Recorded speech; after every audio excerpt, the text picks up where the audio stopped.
Welcome to the How to Scale Commercial Real Estate Show.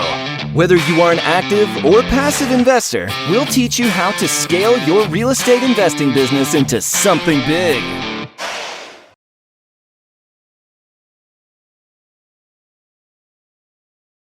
Ryan, welcome to the show. Thanks so much for having me. I am pumped to share some pretty crazy stories with you in a very fast fashion. So it's going to be a good time. Good. Let's jump right in. Where'd you start? Where are you now? And how'd you get there? Yeah, I bought the lie.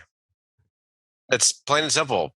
Study really hard in high school so you can go to a great college and then get a great job and then work really hard at that great job and you can retire on a beach somewhere. Well, turns out that was a lie, or at least outdated information, right? Like our parents, maybe it made sense to them when pensions actually meant something. Right. When you could go to college and work a minimum wage job and be comfortable, right? Like it doesn't exist anymore. So I worked really hard in high school. I went to a good university. I went to Wake Forest University. I got employed by Wells Fargo, wonderful company. And I hated it. I hated everything about it. I was not meant for corporate America. It was a bad fit. And I had no money. I actually had more student loan debt than actual cash to invest in real estate. I had no experience, seriously. Like it was pathetic. I didn't even know what a cap rate was. And here I am trying to break into commercial real estate. And I had no network. So I had no money, actually negative money. I had no experience and no network. And I wanted to get into mobile home parks. And that was about 5.5 years ago. So July of 2015. So now 5.5 years later, give or take, I have now purchased 16 mobile home parks, roughly a little over 1,500 pads. I went from nothing to accredited investor. And I have 2 under contract at the moment with another 3 verbal yeses. Sam, we are rocking and rolling. Dude, like give us the recipe. I'm all ears. I want to learn from you. So what's the secret? The secret is you have to learn how to monetize the space. What does that mean? It's really that simple. You have to find ways to make money.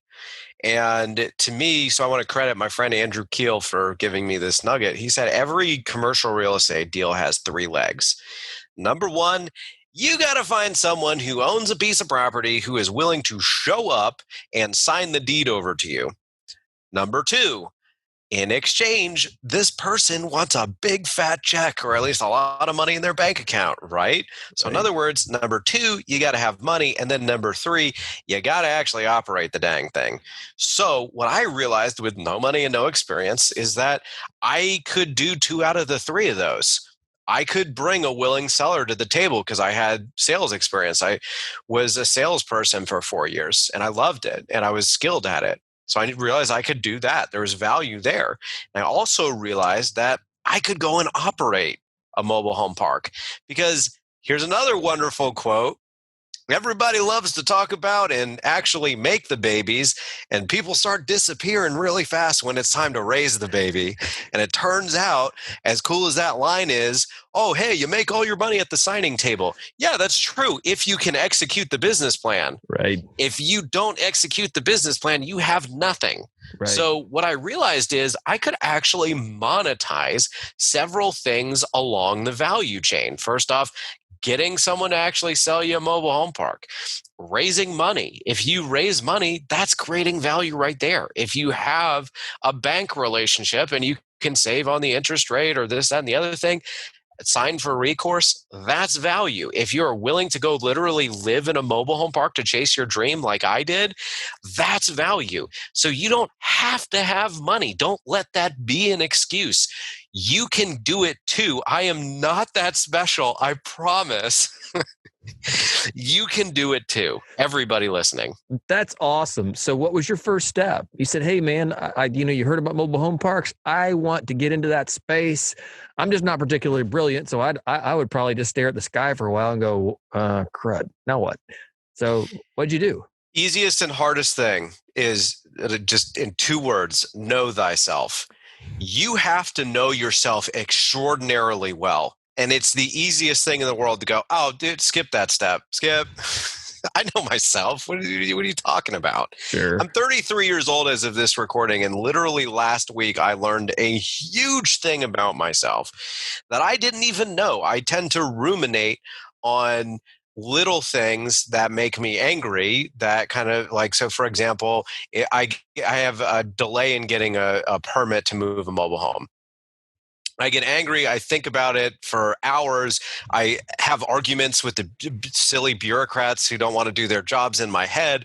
And then it ends up working out. And I've wasted hours of my time having these fake arguments in my head. I didn't know I did that until I forced myself to go, wait a minute, why I could be happier. What types of things could make me happier? Less fights. Okay, less fights.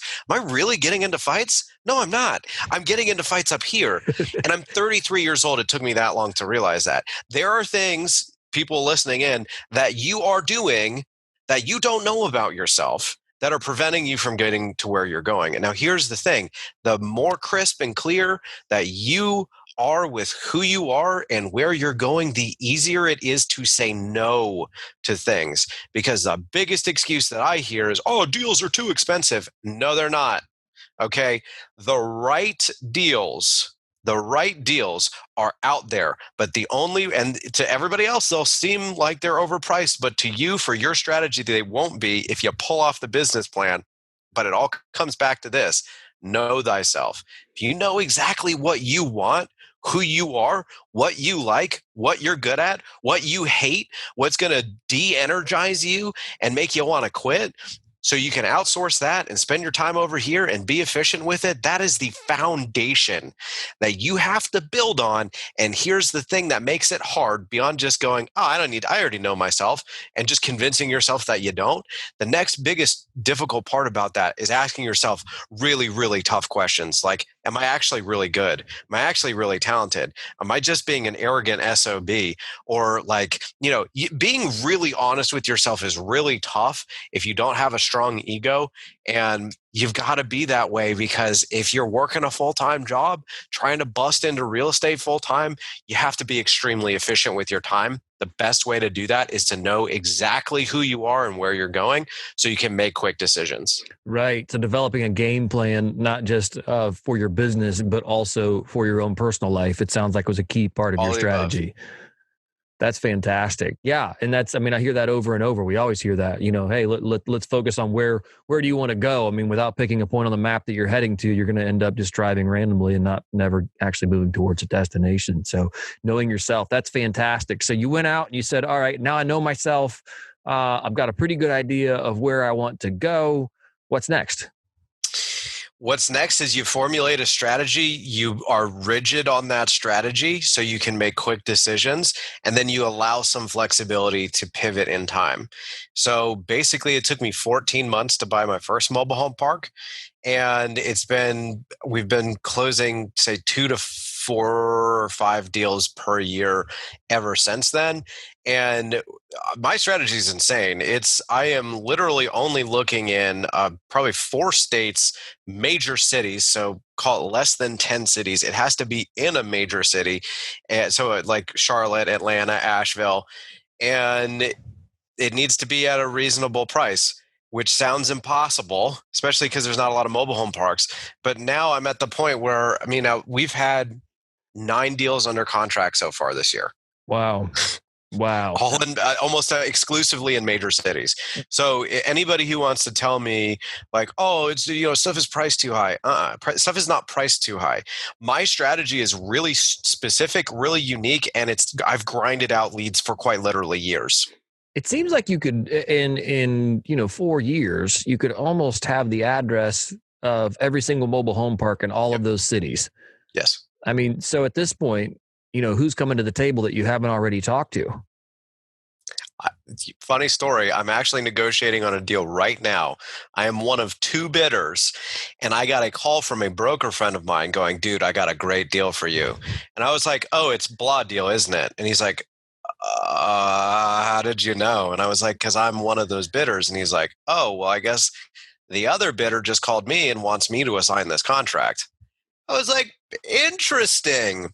So I know my market well enough to not only be one of two people bidding, but also I know my broker base well enough so that when someone realizes they can't actually buy this mobile home park, I am the first call from this broker.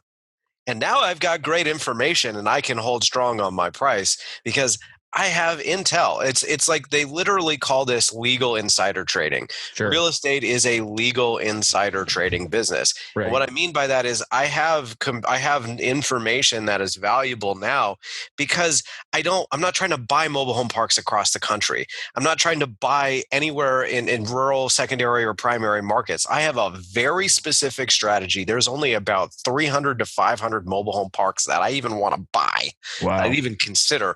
And because I'm in this for life, unless something crazy happens, dude, I can grind out leads forever. I can go and have lunch and dinner and build friendships with people that aren't going to sell to me for 10, 15, 20 years.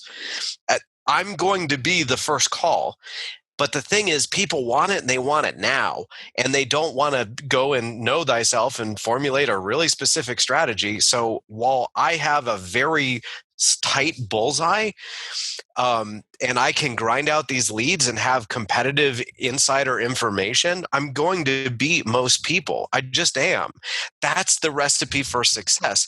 You just have to know yourself, have a great strategy, and be in it for the long run because it's not going to happen quick. Right, right. Yeah, 14 months is a long time to grind out without ever getting one across the finish line. Most people after 3 to 5 months of this are really tired of bludgeoning themselves, against the wall and just say, all right, maybe this isn't working. Let's go do something else. But you proved that sticking with it works. How did you develop your strategy? I mean, it's one thing to say, hey, we built the strategy, but you also have to have some guiding principles that kind of put the parameters on that strategy. Did you go to industry partners? Did you read? Did you watch a lot of YouTube? Like what? All of the above. Great question, by the way. And the answer is all of the above. So first off, I was honest with myself and I realized I don't have any money. And unfortunately, commercial real estate is a rich person's game. Right. But if you're willing to do things other people aren't willing to do, like literally go and live in a mobile home park while you turn it around and operate, because a lot of people don't want to operate. They want to buy it and then, pop the champagne and then get on to the next one. That allowed me to, in a backwards way, actually be a better acquisitions guy because I went and lived on the property and I learned it from the front line. I can underwrite better now. Oh, wow. So I'm gonna miss less deals than the office due diligence warrior because I've already seen so many things happen literally in front of my own face. So how do you do all this, right? How do I formulate the strategy? Well, I was honest with myself. I don't have any money. I've got 60 grand of student loan debt and 30K liquid. I'm like negative. I'm in the hole. Correct. Right. And $30,000 is like that. Like on a deal I had earlier this year, we spent $36,000 in due diligence. So I didn't even have due diligence costs for certain deals, right? So what does that tell you? What that tells you is I have no money. I need to quit my job because as soon as I quit my job, the floodgates open, and I went from working a handful of hours a week to making my dream my full-time job. And all of a sudden, I was like, "Oh my God, deals are everywhere!" Right? It's like, no, they were always there. You just weren't looking because you only spent 5 hours max a week on your dream. Right. Like whereas if you're going 40 plus, so in other words, I went, I've got no money. I need to monetize. Okay. How do I monetize? Find deals, get acquisition fees, operate deals, get some kind of promote structure. So that way you can have your sweat equity turn into money. And then I realized I need a lot of cash and I need a lot of cash quick. I need to multiply my capital, not preserve it. This is one mistake I think a lot of people make is they focus on cap rates. Here's my beef with cap rates. You can't earn yourself wealthy. What do I mean by that? What is a 10% return going to give you if you have $30,000? $3,000 a year? Right. That ain't helping. Right. You need to multiply your capital. In other words, what I realized is I need opportunities that are going to explode in value. And I mean double, triple, quadruple what I bought them for. And then I need to find ways to maximize my equity because then come refi or sale time, that's cash for me that I can now grow a portfolio with. So my strategy was I want to buy ugly, tough, hard, difficult properties that need a lot of love, heavy value add that no one else wants to touch, and they have to be in big cities. Here's why: because that's going to give you the biggest multiplication on your value. And if I'm able to pull that off, then with quite literally no money, with just sweat equity, doing crazy things like living in a mobile home park, having my life threatened, which was a crazy story for another day, dealing with all these ridiculous issues, what that did for me was allow me to sell a lot of my equity positions or refinance them, have cash, go do it again. And now I'm hooked, man. Right. I love it now. That's fantastic, man. Ryan, you've got a great story. It's inspirational, certainly, but also full of practical how-tos, and that certainly is right up this show's alley and the types of things we need to hear. When it comes here to the final 4 questions, if you were to summarize everything you know and distill it down into one piece of advice for an aspiring investor, what would that one piece of advice be? Know thyself, but I already said that, so let's get you something new. Your risk has to match your reward. We already knew that. One extra piece of that, you've got to divide it by time. What I mean by that is, if it's going to make you a millionaire, but it's going to take you 20 years to do it, versus it's going to make you $100,000, but it'll take you a year to do it, do the math. You have to focus on your time because you don't have enough of it. Right. That's absolutely true. What's one thing you're doing currently to stay on top of your game? Just one thing. Well, yo puedo hablar español. So cada día I practice every single day. Good for you. Yeah, let me tell you something quick. I'm not disagreeing with people who say, it's my country, you need to learn my language. Don't disagree with that. Just telling you that while you're complaining in the corner, I'm teaching myself this so I can make money on those folks that are here legally, abiding by our rules, paying our taxes, and just don't speak English because it's a tough language to learn. So you can either complain or you can go and make money. And I'm sorry, but I've opted to go make money. There it is, folks. If you hear anything on this podcast, hear what Ryan just said. You can complain or you can go make money. Man, that's awesome. What's one thing you're doing right now to make the world a better place? We started a couple charities. We absolutely love giving back. This year, in the craziness of 2020, we wrote our first check for our partial college scholarship. We also do free food giveaways, help people build their credit for free, and we're in talks with rolling out a financial literacy plan as well. What keeps me going every single day is helping people. I want my legacy as a human being not to be that I was a rich man or started with nothing or this, that, the other thing. No. When people think Ryan Narus, when I pass away one day, I want them to think this guy was determined to make the world a better place because he was in it. Man, that's awesome. Ryan, if our listeners want to get in touch with you, what's the best way to do that? Like my favorite rapper, Tupac, used to say, I ain't hard to find. To my knowledge, I am the only Ryan Narus in the world. If you Google my last name, it's Narus. That's N like nurse. My LinkedIn should be the first thing to come up. I'm a wide open door. Connect with me. I've got a ton of free content about how to own and operate mobile home parks and start with nothing. I don't care who you are, unemployed or the CEO of a Fortune 500 company. I will help you. I don't need a thing in return. The only thing I ask of you is please tell me that you went and kicked butt and thank me, because that is the best thing in the world, is to help someone out because you gave them advice and they went and actioned on it and it worked. So I am wide open. I don't care who you are. I'm happy to sit down and chat with you or talk over the phone or email you. I ain't hard to find, y'all. Come find me. I'm happy to help. Ryan, thanks for your time. Certainly appreciate it. This was awesome. Thanks for having me.